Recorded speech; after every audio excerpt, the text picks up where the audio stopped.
Latansotsiku la kupumula lo adalitsina ndi Mulungu yo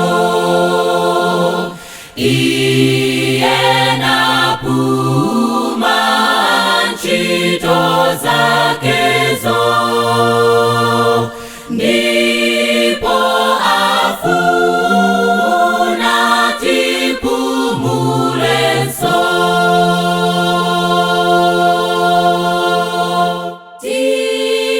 Tiyeni tonse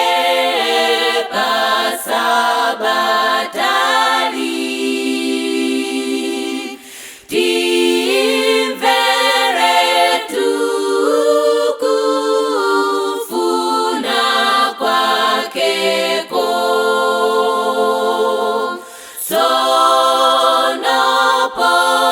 sonopoimba ndikupempera iye adzakondwera nafetu.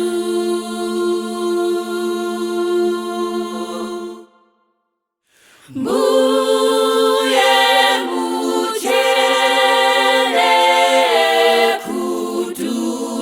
kutulanulo mumve pempero latiyanafe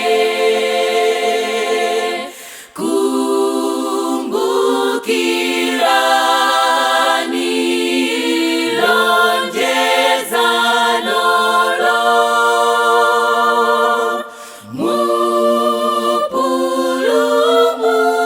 mupulumutse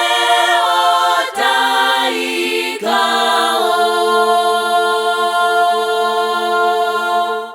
Inu Atate wakumwambako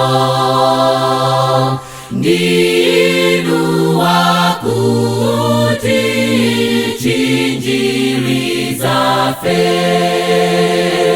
ndinu wakutitsogoleranso